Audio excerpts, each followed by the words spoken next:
Hey, everybody. Welcome back to Too Many Men.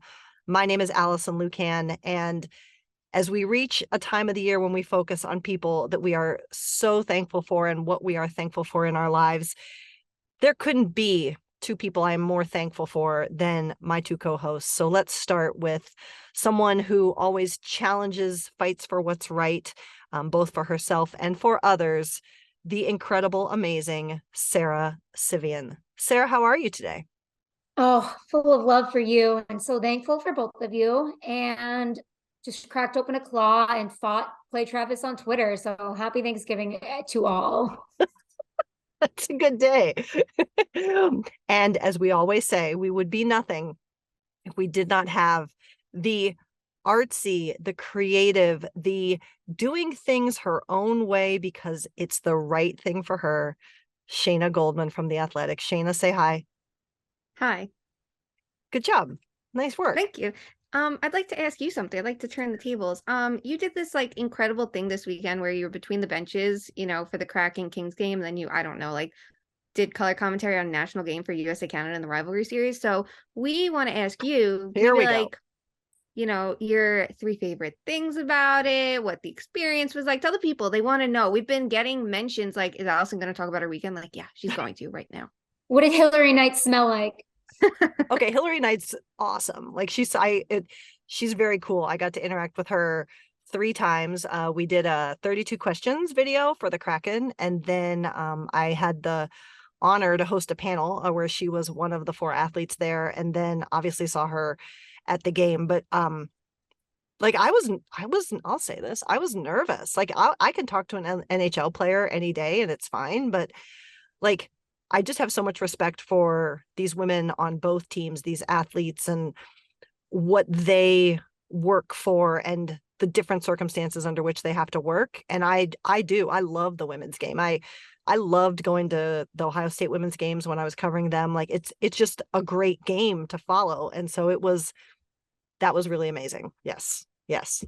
What was the question? What were my 3 things? Yeah. Okay. You know how people do roses and thorns? Let's just do the roses. What are the 3 like highlights What is of that?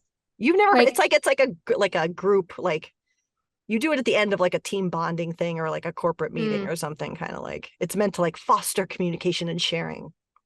I'll try that with my friends. Like, yeah, I'm sure that's going to happen. Yeah. End of a It's party. like an icebreaker in the corporate world. I don't know what I know about the corporate world, but here we are. Yeah, I don't know if I can think about that. Give us your top 3 off the bat things of this weekend. Yeah, I mean, I think that top 3, just the opportunity to cover a women's game, that was really an honor for me to be asked, and those women deserve so much. And I just did as best as I could to try and honor them and what they do and what they deserve. So just the act of being able to do it, it was hard.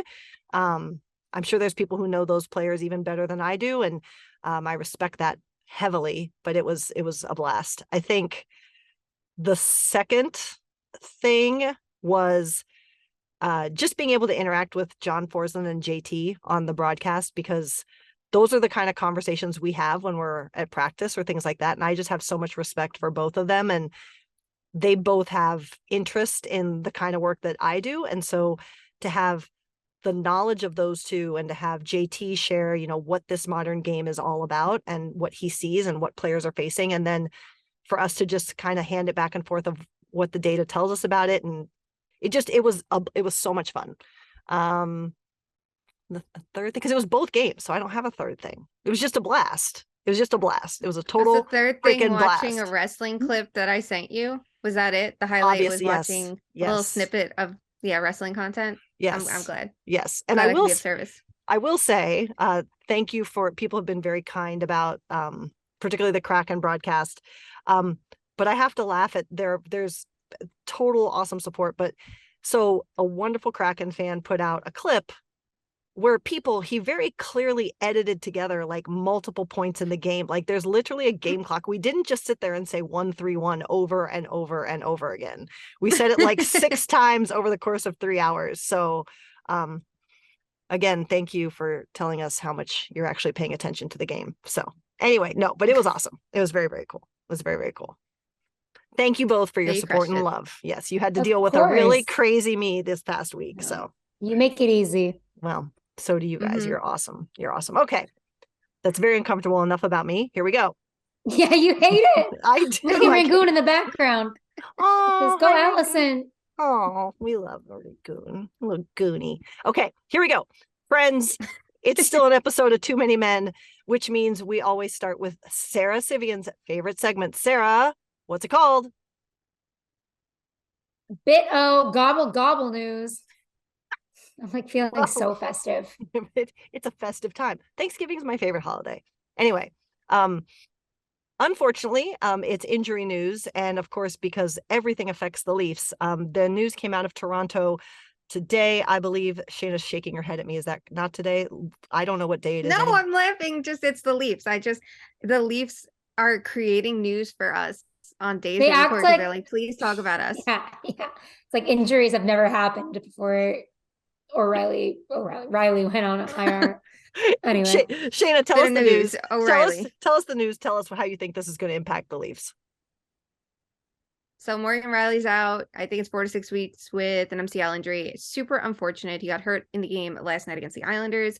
It sucks because they have, one, he's very good and he's their number one defenseman. Two, they have other injuries like TJ Brody and obviously Jake Muzzin, who is done for likely the entire year. So good luck figuring that one out, Toronto. Everyone's going to be like, do they need a defenseman? Other people already think they need a middle six forward, a top six forward, which, okay. Alrighty then. Good luck to the Leafs figuring out who to add. I'm very curious to see how they handle this because they could say, fuck it, let's just play through it, see how it works. Or they could be a little bit more aggressive. And I really don't know which direction they'll go. They waited out the goalie situation. What do you think they do here? Sara, will the Leafs survive this latest, clearly obvious karma-inducing threat that only this team has to deal with and no other? it's the question many are asking. Yeah, I don't think it. I think they'll persevere. You know what I mean? I mean, gotta hand it to Matt Murray and the goalies. They've been pretty good as of late, ever since Murray's return. So, this happens to every team over the course of the season. It does suck when it happens to someone like Riley, but I do think it's when they come back, it's such a boost that you don't need to sell the farm. They can't really even do that. So just leave it alone. It's going to be an interesting study. It's a little bit of a take on the Edmonton argument, right? Sure, they have top-notch talent, but how much of your foundation can you erode away, and what level of talent is needed to support even the best of the best on your roster when it goes away? So yeah, hey, Leafs, we talked about you. You're welcome. It's not an episode without it.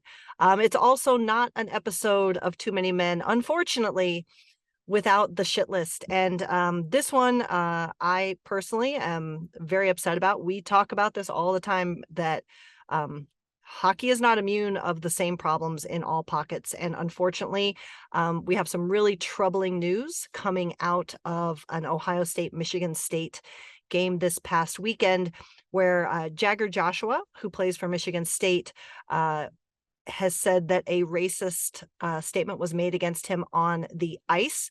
The player was, I want to pull this up correctly, excuse me, Camille Sadlocha, I believe is how it's pronounced, was given a game misconduct. So it was obviously something happened, and we would never question those accusations as it is regardless. But unfortunately, the response has been very disappointing from Ohio State. Camille has locked his Twitter account. And the Big Ten says, and Ohio State says, that they have reviewed the incident and that there will be no further punishment. And I personally am very disappointed. I've covered this program and I would have expected better from them. I think that these are the times when you do have to back up who you say you are with action. And, I'm still processing what that looks like. The wrinkle to me that's especially challenging about all this is that Jagger Joshua is actually the younger brother of Dakota Joshua, who played at Ohio State. And I know, your rivals on the ice and all that, but there's some connections here. It's just, again, it's none of this is okay. I'm struggling with punishment and also mandating some restorative action for Camille. I mean, what can we do to fix this? And the fact that there's no response at all of either kind is really frustrating to me. Sarah, we see this all the time, unfortunately. And unfortunately, here again, the player has to come out and make a statement on social media. What were your reactions? And do you have thoughts on, you've covered the college game, what could have been a better response here from both the Big Ten and from Ohio State?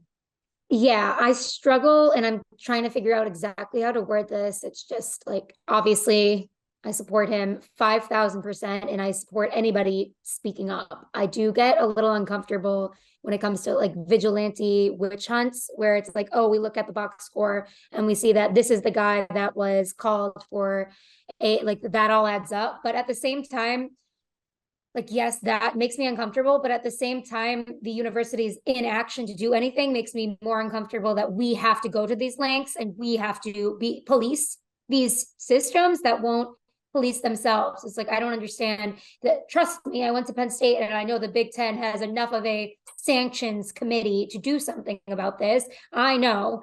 And the fact that he was given a game misconduct and like, then we just move on. It's not okay. It's not okay. And this is why when people say there's no room for hate in hockey, or like we're making such big strides, it's like, no, somebody can so comfortably get on the ice, not care, and say all this without thinking he's going to risk his future. I don't know. I've never heard of this guy. So maybe he didn't have much of a future in the NHL, but I'm sure he thinks he does, this type of guy. And if he's so comfortable saying a racial slur, they gave him every reason to be comfortable with doing it, because they just gave him a game misconduct as if he accidentally did a hit to the head, which is also a game misconduct in the college game. So how does that, an accidental hit to the head, equate to a racial slur that nobody does by accident? Shayna, what was your reaction to this situation? And, again, listen, we've been in college sports. It's the lack of a statement is what's frustrating to me. Is this in part because, and I really don't know, so let me be very clear on that, the player's age, certain privacy concerns or policies, but you have an opportunity for not even a win, but a better first step, in my opinion, than how Ohio State and the Big Ten have handled this today. What would you have liked to have seen, or do you not know yet? Yeah, I'm not positive like what the perfect answer is. And, it's wild that I could even say that, considering how many times we've seen this happen. But, like, every situation is obviously different. Everyone wants to handle it differently. And the way things have been handled so far, it's not like it's changing anything. It would be nice. I understand privacy concerns. It would be nice for some sort of public statement, though, to kind of like put your foot down and be like, hey, this is not okay. And even if it's from the school, it's something, just anything to show this is important. This isn't something that just goes by unnoticed. This is normal. Like, it is normal. That doesn't mean we need to act like it and normalize it further. Yeah. Like, we need to look at things and go, hey, this is fucked up, and this is what we do to fix it. This is what we do to stop the problem from repeating a million times over. So, as much as we could look at it and go, well, maybe there's privacy concerns, we could look at, he's young and yada, yada, yada. Both players are young in this, and no one should have to take this. No one should have to listen to this, and it's constant. So it would be nice to see something. And again, we're not saying this person doesn't deserve any chance of redemption. Like, you do, but you have to earn that. And right now you're not, and the school is enabling him to not, it feels like, from what we know. The one thing I just want to reiterate is the fact that he was so comfortable saying this is the problem. And it's like, I don't know what the perfect answer is, and I'm not completely well versed on the NCAA rules. I don't think there are, like, if you elect to be a student athlete, they do all this bragging about how student athletes are students before they're athletes. So that comes with a certain responsibility, and like when you attach yourself to a school name, that should come with a responsibility to not be like a raging piece of shit at the very least. And if you're going to do a racial slur, like, it just shows to me, I just can't get the picture out of my head of him yelling that loud enough that the ref heard it, gave him a misconduct. And I don't think we can blame this on a college hockey ref. I think he did what he could do probably in that moment, and obviously reported it, I think. But everybody knew that this happened, and the young man felt the need to make a statement about it because he was so disappointed that there's no action being taken, and there absolutely needs to be. This is a hate crime. This is a hate crime, and that needs to come with sanctions. I saw what school was it, Kentucky, where a white woman got drunk and assaulted a black woman and called her the N-word multiple times, and she literally, just like that, lost her. She was a senior and she is expelled, and that's a good thing. And why can't that happen? Because this guy is an athlete with some sort of future that I've never heard of. Yeah, and again, I mean, there are layers here, and just like what we saw with the Bruins situation, there are layers where decisions are made or not made. And I just would have loved to have seen any of those individuals say, we have to do something actionable here again. And maybe it's punitive. I'm not saying it has to be punitive against the player either. It could be restorative, but the lack of action is frustrating. However, friends, it is still the holiday season. My favorite holiday, in fact, as I keep telling you. And so Sara was smart enough to say, can I ask why? Why is it your favorite? I'm She's curious. from Columbus. What the? No, because here's why. Because it's my favorite meal, and it's a wonderful time when everyone wants to get together, and there's no pressure of gifts. There's no pressure. It's That's focused on what I think are the right things. Yeah, like food. And the right things. Food and not and invading a foreign land. But oh my God, the food is so good. True. But anyway, wait, can I tell? Sorry. What? Go. No, I'm sorry. Go. Okay, we're off the rails. Okay. What? Oh, I was just gonna say, Rich got a like 20-pound turkey from work the other day, and I didn't have room for it in the fridge or freezer. I'm like, my parents already have a turkey. Like, what do we do? So I cooked it Saturday with him because I'm like, fuck it. And we've just had turkey for like days already. And now we're leading into that. Like we cooked it to have it like as sandwiches, and I'm giving it to the dogs, and I'm trying to figure out what the fuck to do with it. So I'm like, I can't throw away a turkey, but I'm already like, I'm done with Thanksgiving, and it hasn't even started. This is exactly what our listeners want to hear, Shayna. Thank you. I know. I was just curious why it's your favorite. Anyway, carry on. Sarah had a great idea. Sara had a great idea that we are bringing in a new segment in this season of thanks. And we are thrilled, legitimately, to bring you the anti-shit list. Today, it was a wonderful, positive step when we do talk about people living and organizations living what they say they want to be. The NHL had tweeted out earlier today, this is Tuesday, that this is the tweet. The NHL is proud to support this past weekend's Team Trans Draft Tournament in Middleton, Wisconsin. This was the first tournament comprised entirely of transgender and non-binary players, with around 80 folks participating. And they included some pictures. You can imagine what some of the reply guys had to say. And the NHL responded, I'm not going to even mention to whom because it's not worth it, but their response was, trans women are women, trans men are men, non-binary identity is real. And I come after the league for a lot of things, but I want to say, I think this is so important and really, really, really awesome, particularly because if you look, you see the backlash that they got on social at the very least.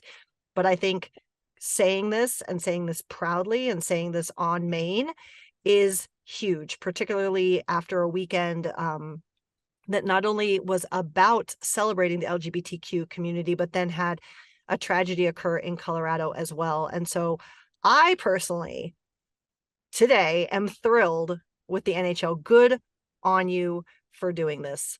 Sara, when you came up, when you said, let's make this the anti-shit list, just what did this mean to you to see the NHL take this stand?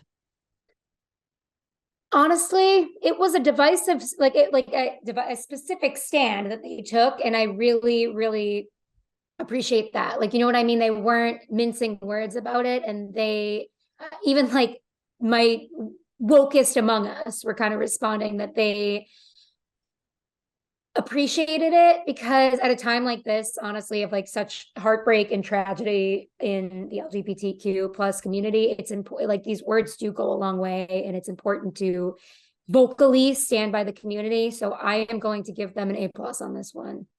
Shayna? Yep, I agree. I think first of all, tweeting in the first place was a good move for them. And I think it appeared like if you tweet something that fans are gonna push back to, we see it with Pride Night and things like that too. You have to be prepared and kind of like be ready to manage it and handle the situation, which we don't always see happen. And it was just impressive to me that the league, the social media was one allowed to do this, too ready and supportive with their response. I think it was really well done. We've seen teams do this before, so to see it from the actual league is important. So, good on them. I agree, A+ in their handling of this. Awesome job, NHL. We give out a lot of members of the shit list, but we definitely want to celebrate when we see organizations making any step, any size, any step. All right, kids. There was actually some hockey. There were like 8,000 games on 2 days and then 2 games on like 4 days. And I still am not sure that I'm 100% caught up.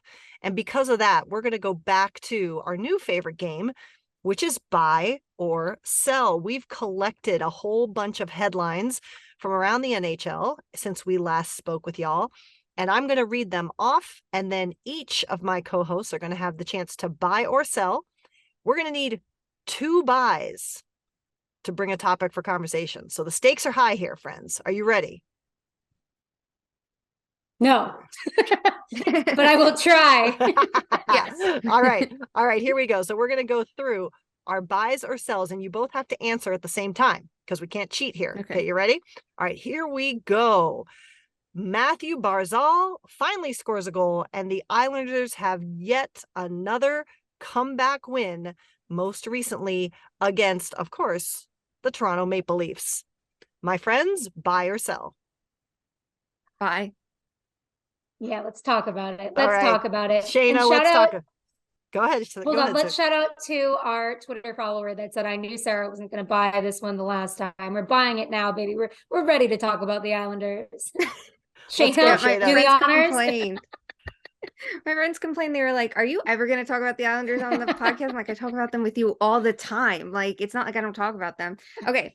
Everyone was panicking about Barzal not having a goal because he is a playmaker and, he wasn't getting the results. First of all, he's shooting at a higher rate this year. Second of all, he has a higher shot quality pace this year. Third of all, he should have had like 5 goals before he had his, first 2 actually go in. I think we need to talk about the construction of the Islanders and how they have so many net front players who often tip in, redirect, shots like that. He plays with Anders Lee, or if you play with Brock Nelson on the power play, or Zach Parise is on his line for a minute, or Pajot. Those players tend to finish his chances. Could he be a little bit more aggressive with his finishing and going for the shot and not going for the pass? Absolutely. But he's doing just fucking fine and he's playing great. So shut up, get over it. And it's fun. They're coming from behind. They come alive when they're trailing in games. It would just be nice to see them with a little more effort before they go down. Like, how many 3-1 games did they come back from a couple weeks ago? But hey, they like the drama. Go for it. And they beat the Leafs. More chaos. Here for it. Sara. Yeah. Yeah. They beat the Leafs. That's everybody's Super Bowl, honestly. Including mine.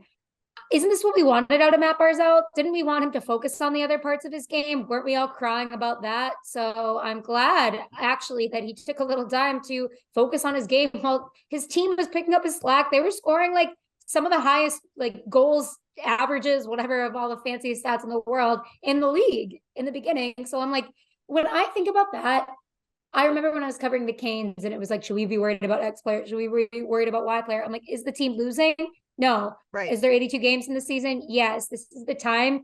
If you want your team to make the playoffs, you gotta, it's a team effort. That's not just a cliche. Like, some people are finding their groove and scoring goals while other people are figuring out other aspects of their game. And shout out to the Islanders' new coach, because he is a great new voice that like, I don't know, he's pretty young and cool. I think he can like get to the players in a way, like he was part of Barry Trotz's staff. So I feel like it's just nice to see these younger guys with the same messaging, but different delivery get to the guys.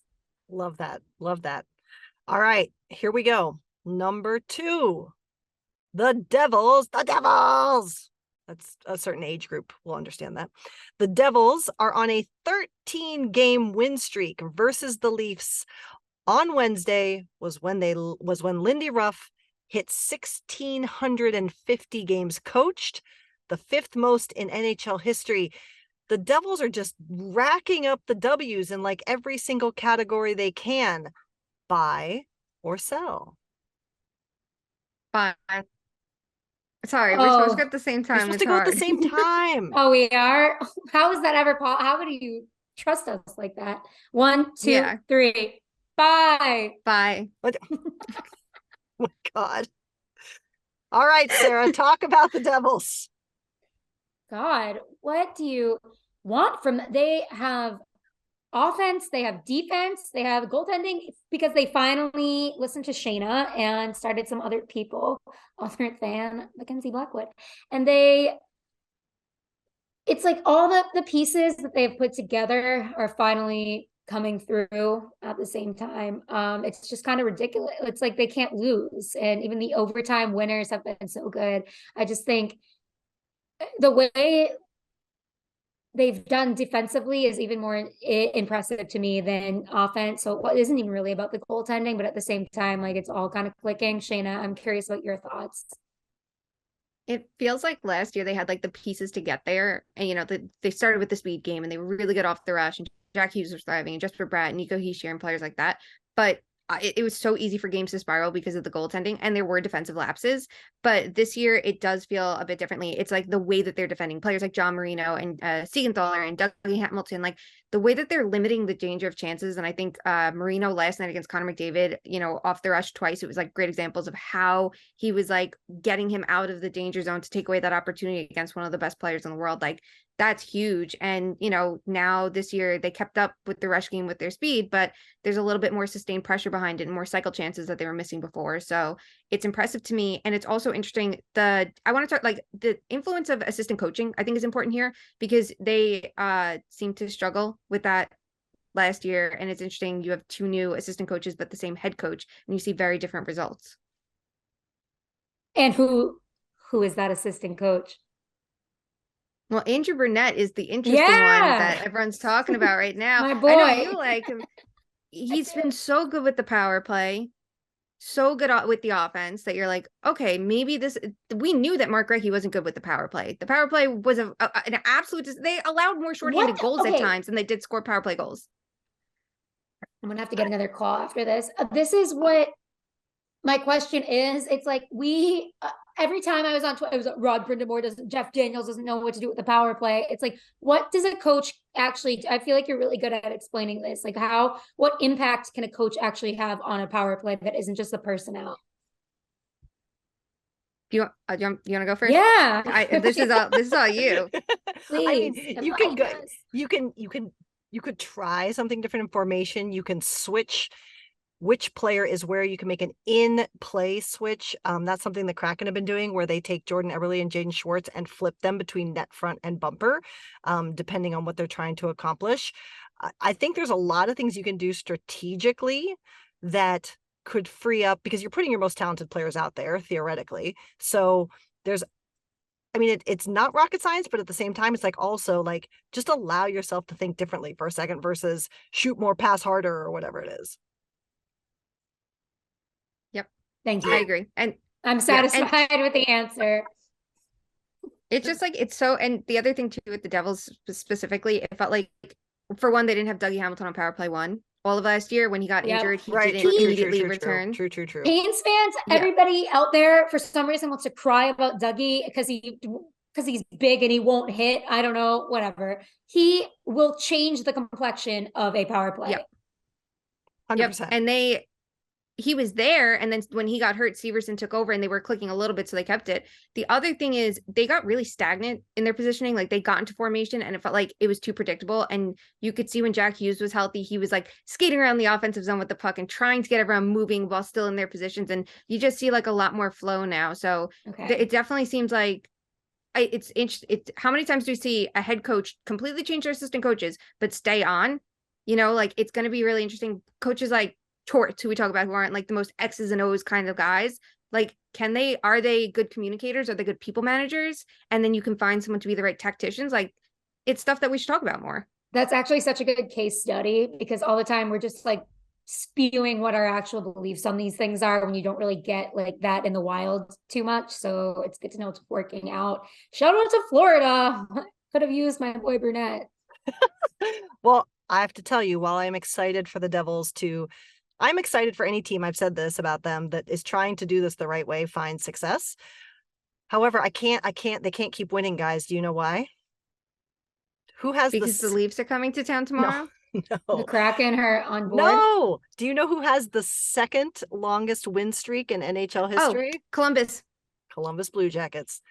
And they That's really what, need 16, 17 was the year 16. they did it? No, the season was it was 16-17, but the win streak was 16.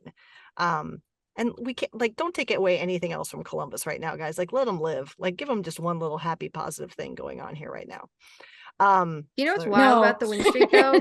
Thank you, Sarah. They've beaten a couple teams 2 times. I think it's Ottawa, Calgary, Edmonton, and now they potentially could do that to the Leafs. Like, it's only Canadian teams that they're facing twice that they're like, we're going to beat you twice in the streak. Yeah, the Devils are the first team in history to sweep like a total Canada trip, like all the Canadian teams, I guess. Like there was some stat like that where obviously people have Wow. swept the Western Canada, but they did the Eastern Canada too. So I don't know what to say about that.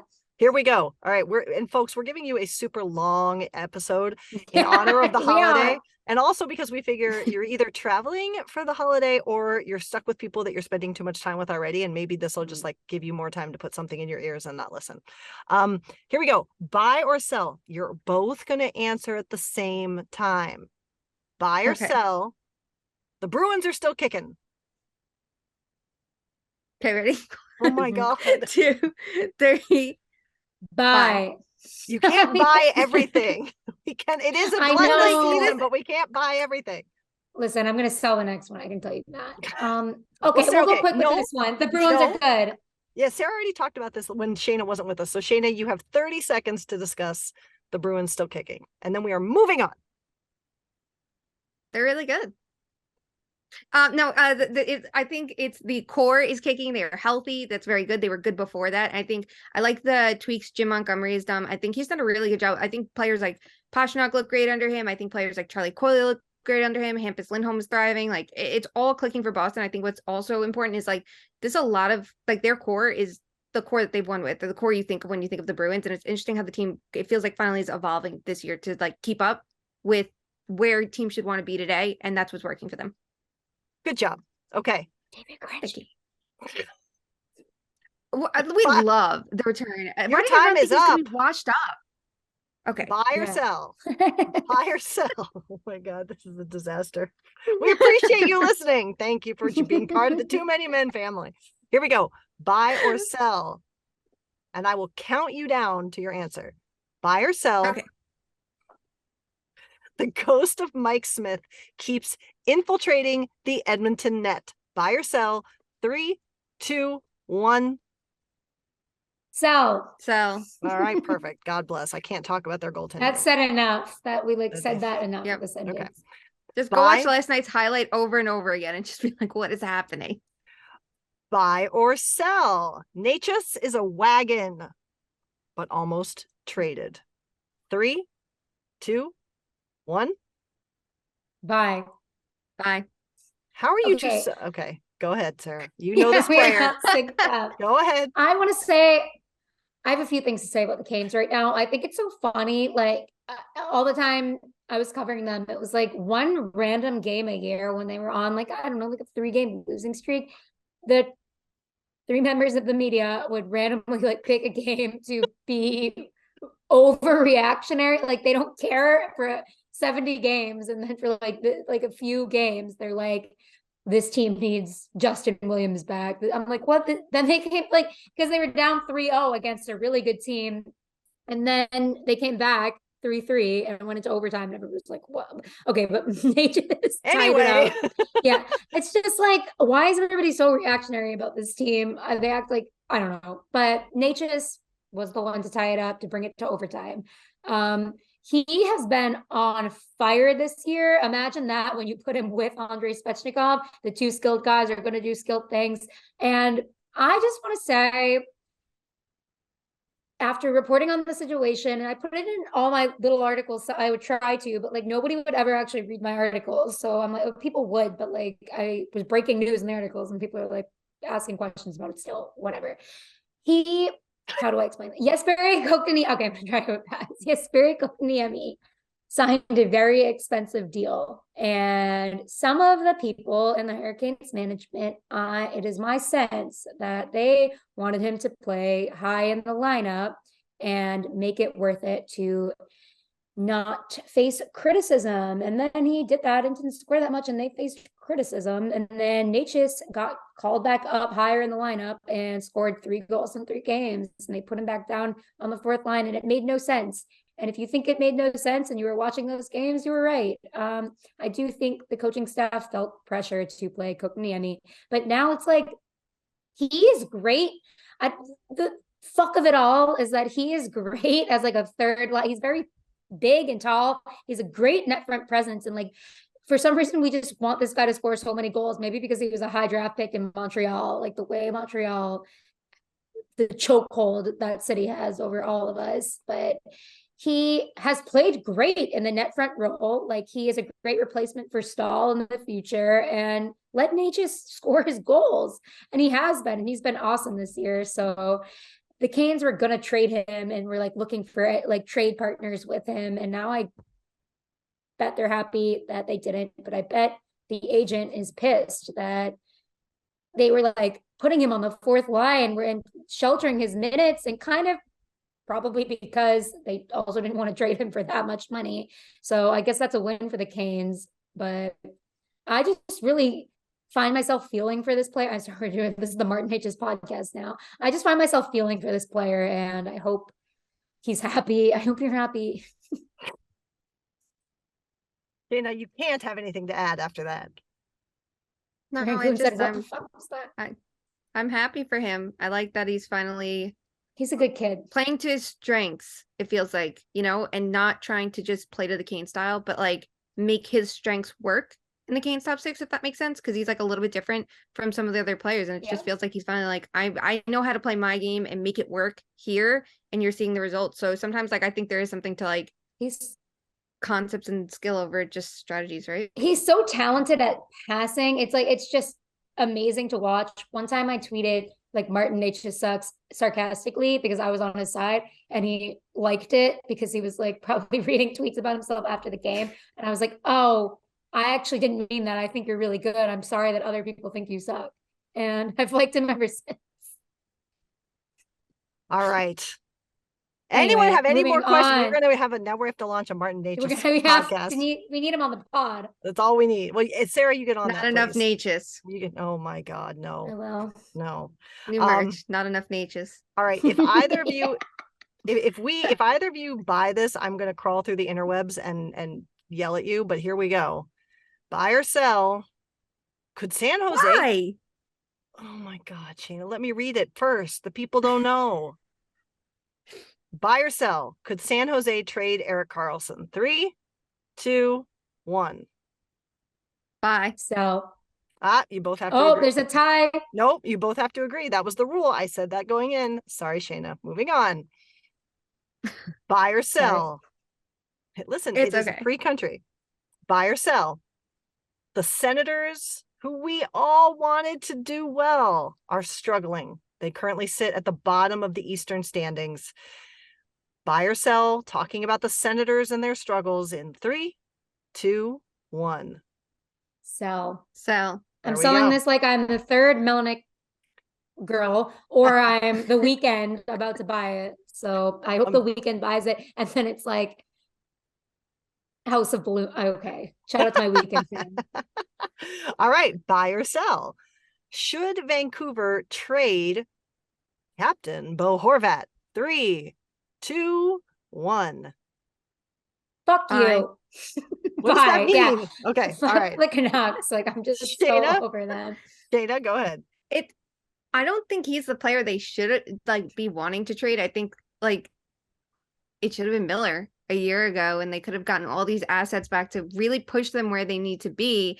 but I don't think they can have a Miller contract going into his 30s that's going to look bad in a couple years, and a Horvat contract that's going to look bad in a couple years just because of like where they are in their time. It doesn't make it. I know he's your captain, but like it does not make sense to have both of them when you're not. If you're a playoff team right now and they were a contender, it'd be like status quo. Who fucking cares what you're doing in 5 years, because this is your window now, and their window is where it's literally it's where what are you doing? It's like, are you good? Are you going to be? It's a mess. And either way they go, if they go, we're going to sell off, then you just fucking failed all of these years and you're a disaster. And if you say we're good enough to go for it, how much you're going to have to spend to get good, because you fucked yourselves so much over the years that like now to throw another contract in, I say free him, let him go somewhere. Like if they can do a sign and trade, I'm really, really interested where it could be, because it's not just a contender. Could it be someone like Columbus who really needs a good center? Like that would be interesting. You know, if he was with Johnny Gaudreau, like that could be kind of cool. They need a good center, and I think he would be like the kind of fit that they need. But you're now a Blue Jackets fan. How in the hell are they going to keep the core young players they need and acquire that player? They have no money, and Vancouver's not going to say, "Oh, we'll make that trade for Boone Jenner." I mean, come on. No, they're going to have to do young pieces. But I'm just thinking like. Okay, I'm not thinking of the Blue Jackets. Who's giving up the first rounder for Bo Horvat? Like so you are the Blue Jackets fan who says, let me trade Jared Boll for like freaking I don't know who Mitch says Marner. No. So yeah, they were offered something.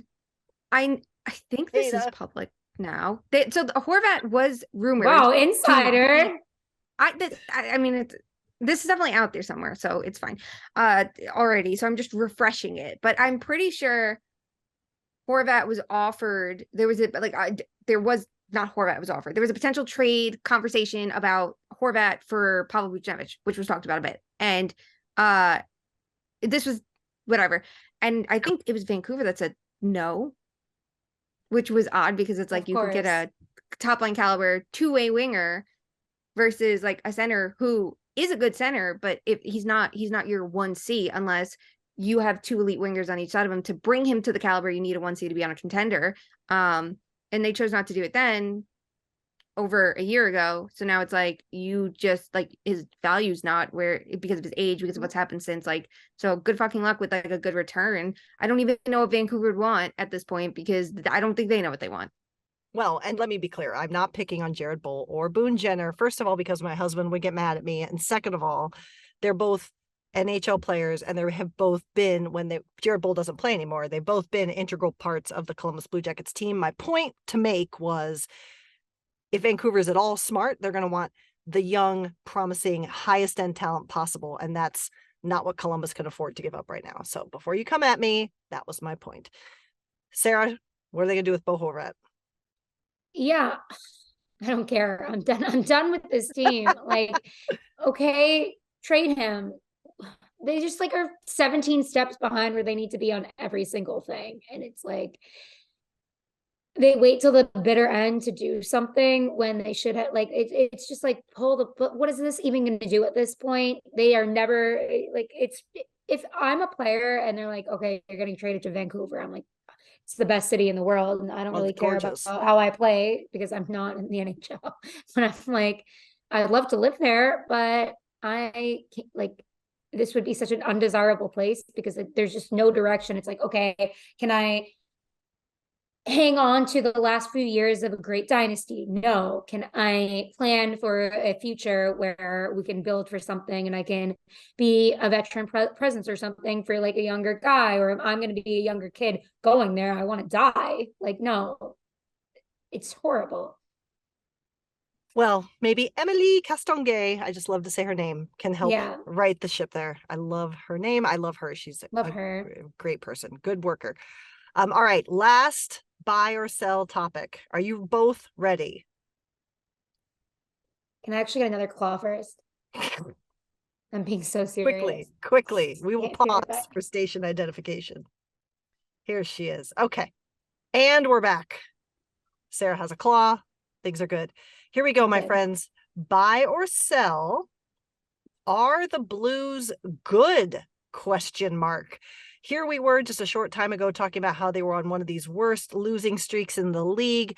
They lost 8 straight games, and now they have won 7 straight. And according to Bally Sports, they are the first NHL team to ever put up such a record. Buy or sell? Are the Blues good? 3, 2, 1. Sell. So There you go. The jury is out. All right, y'all. As you know, once again, we are going into the Thanksgiving holiday. There's the proverbial rule that any team that is in the playoffs at the time of American Thanksgiving is likely to make it into the postseason. So when we come back after this holiday break, we'll be talking about that. We'll be doing a vibe check on which teams really look like contenders after getting to this pseudo real, pseudo not real deadline that hockey people have put in place over time. But we usually end every episode with our favorite game, Fuck, Marry, Kill. But again, it is a season of thanks. It is a season to be with your family, be it the one you were born into or chosen into. And so instead of Fuck, Marry, Kill, we're still going to each give you 3 things, but they're going to be 3 things for which we each are tremendously thankful for this year more than ever. Shayna, I'm going to let you go first. Okay. I am thankful that while it is very slow growing, that we're actually seeing a little bit of innovation in hockey. We're seeing more teams hire people to work in their analytics department and elevating them to roles that it actually trickles down, and it is not just data and information. It's something into the whole decision-making process. And we're seeing things like the power kill. Team Canada talking about the power kill themselves and how that's what they want their strategy to be. Coaches like Marty St. Louis talking about concepts over strategy and, you know, bringing something a little different to the table when he's a coach with little to no coaching experience before that. It's slow growing, but it is something that I am very thankful for. Number 2. You got to do all 3. No, one of you guys go. No. No, circle. I make the she's rules. gonna hog all the good ones. Okay, Yeah, fine. go. Sarah, go. I am thankful for the NHL's recent, I mean, we went over this, but like there's more to talk about. The NHL's recent hard stance on supporting trans people, which is apparently a hot take to support people that like it just sucks. It does suck that every time they post something positive about the trans community, there are responses, and there's a long way to go, but the first step is actually normalizing support of it from a homogeneous white hockey culture place. You know what I mean? Like it's big for them, and they put their money where their mouth is. Where 5 days ago, they said, was this before or after the shooting in Colorado Springs? Which? November 17th, when they that was announced, before. The 17th was before. The shootout was the 18th. Yeah. The 19th, excuse me, the 19th. Yeah.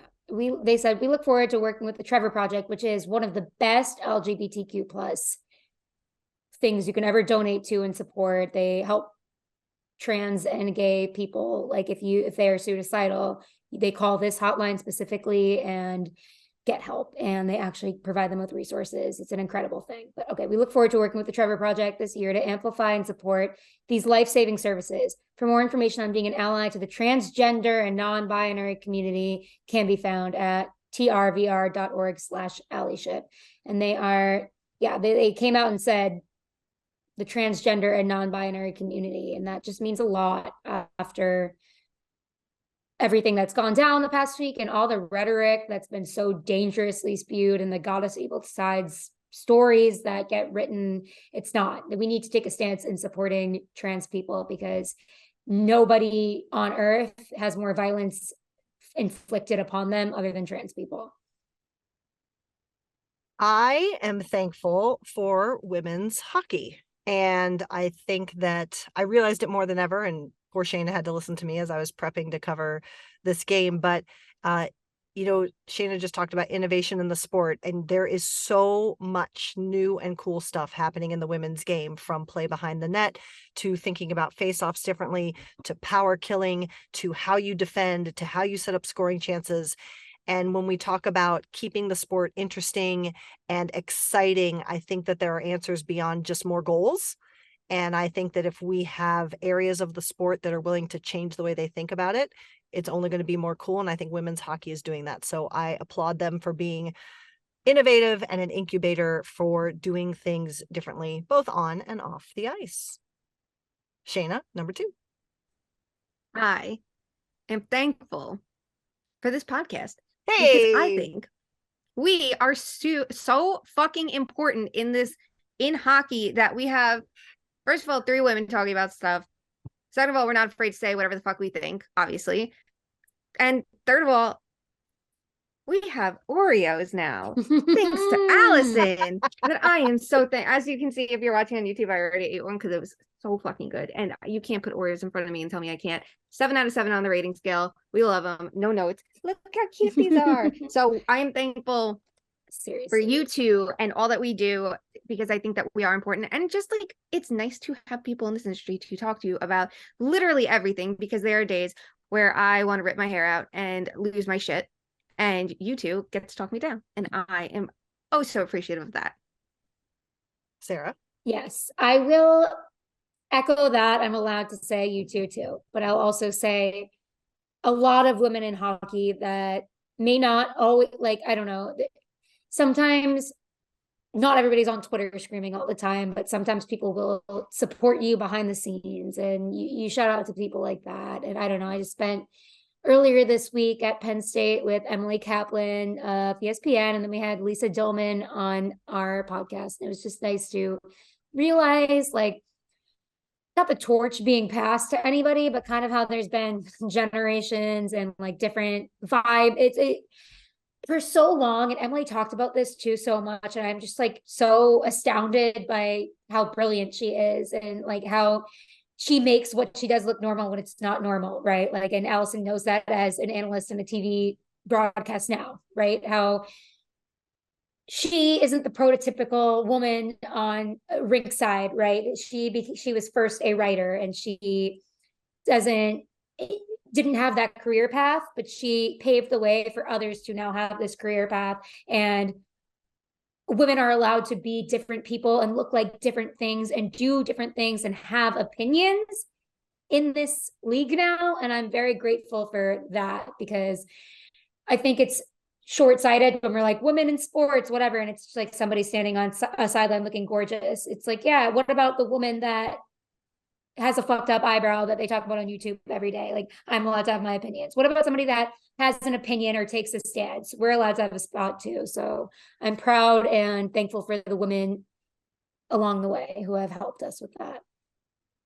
Well, I am millions % thankful for this podcast, for all the reasons you said. And I am thankful to know that people have been generous enough to tell me that each of us, and then the 3 of us together, have been a beacon to someone who didn't know that maybe there was a spot for them in this sport. And so for that, I will twist my thank you, not just to this show, but to the fans and even people who've never heard this show before, because even with me going between the benches last weekend, it was actually good that the people who were giving us a hard time about some of the clips, and it was all in good fun, but it was about the content of what we were saying. And I didn't see, if it was out there, I didn't see it, which means if it was out there, it was very little of me being a woman or me not having played the game or anything like that. And I think that the tide is rising, and that fans are slowly finding ways to be better, both individually and collectively. And I'm so thankful for that. All right, we have one more thank you. This is also wholesome. Shayna, go ahead. Yeah, this one's not wholesome. Okay, go ahead. My wholesome meter, it's up. Sorry, I'm really sorry, but there's only so much you can expect from me. Okay. Because I was totally prepared for everything. Obviously, not taking notes just Clearly. for this. I am thankful for this stupid, chaotic sport that we cover, that is so much fucking fun, that is giving us something different to talk about every day, whether it's about player personalities or something good, or like we were talking about with the NHL's response for, or something bad and how we can make it good, or something ridiculous like last night's Vancouver fucking the puck going into with the camera and that chaotic goal Oh my review God. of a missed stoppage of all of like the insanity of this sport, of the Maple Leafs, of the fucking Canucks, like all of it. It is never dull. It is never boring. It is always exciting. And there's always something to learn from it, to talk about and have a conversation with, to get a different perspective about, or like, you know, tie it to other sports and what we can learn from it, or just the human side of it. Like, I think it's a very good thing, as flawed and fucked up as it is, and it absolutely fucking is at every single level, and there's a lot to do. You know, that's what I got. So not very wholesome, but sorry. It's okay. That Sarah? actually is really wholesome. It is That actually is really wholesome. We find the beauty, and if I didn't care about hockey, I wouldn't Right. criticize it. We all feel the 100%. same. Like, we love it so much that we want it to be the best it can, because at its best, it's pretty awesome. I am thankful for, it's my third one. Very prepared. Yes, I am not prepared. There's a lot I have done this week. I am thankful for, honestly, the friends we've made along the way, the people that get it and listen to any word. Like, sometimes it's crazy. I'm just like fucking out here tweeting or out here podcasting, thinking nobody actually listens, and then people dig it. So I'm glad our voices can resonate with you if they ever do, and I'm glad that you exist, because you sometimes make it worthwhile in the hard times. And I will end by saying that and this is cheesy but true, I'm very thankful for our producer, Jeremy Taché, who Yes. you can hear the mess that we are, and he puts up with us, and he makes us sound as good as our wobbling audio tends to be, depending on where we each are in the country or the continent, honestly. And he's been so great and so supportive, and I'm so thankful that we are part of the Le Batard network too. It's just been an honor, and to feel that support and to be part of a platform that says, talk about whatever you want and say whatever you want to say. And we're here and we believe in you, has been, I think, a really important boost for each of us. For a little thing that started out just because Sarah wanted to have a podcast. Who knew? Who knew? All right, friends. What's that? Could never do it without you two. Oh my God. That's what we're all about. I did like want a podcast because it was cool, and then we actually had some shit to say. And more shit every day. Thank you, Exactly. NHL. Yeah, Thank you, exactly. Hockey World. Thank All you, right. Maple Leafs. Thank Yes. you. Thank you, you. Toronto. Leafs. Yeah, I'm thankful for Toronto. All right, my friends. Well, that should do it. We hope that we've given you some joy, some thought, and some fun for this Thanksgiving holiday. We are, in all sincerity, very, very thankful for you. If you aren't already, please follow us on Twitter at @2_much_man. If you haven't already, check out our merch. It's over at Teespring. You can search for us by Too Many Men there, or you can find the link in our Twitter bio or on our website, toomanymenpod.com. We will be back next week, back to our regular 2 episodes a week structure, bringing you all the hot takes that our minds can hold. Until then, please, please tell someone you're thankful that you are in fact thankful for them. Lift them up, give people their flowers while you can. Truly do something to make hockey for everyone, and be good to one another. Love you. Mean it. Bye.